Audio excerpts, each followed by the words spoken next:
Aspoň, že se syn směje. Za třetí.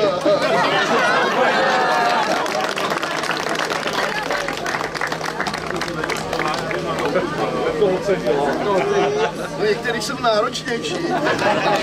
Druhé místo Stanislav Firtl.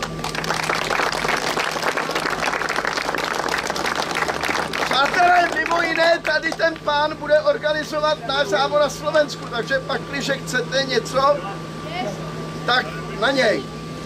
A i my to dáme všechno na web, ale doufejme, že pan Stanislav všechno dotáhne do konce a že se sejdeme web.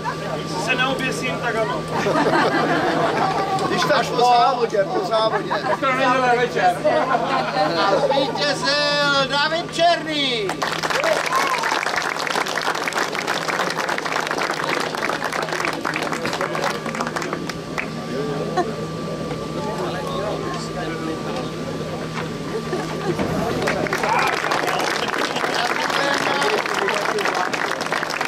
Třetí místo Aleš Hemerka.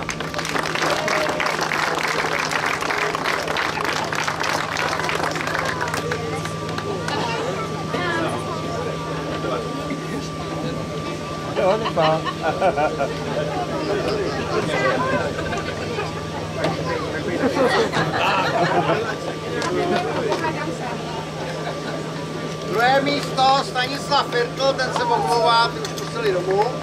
Takže se účastní a zvítězil David Černý.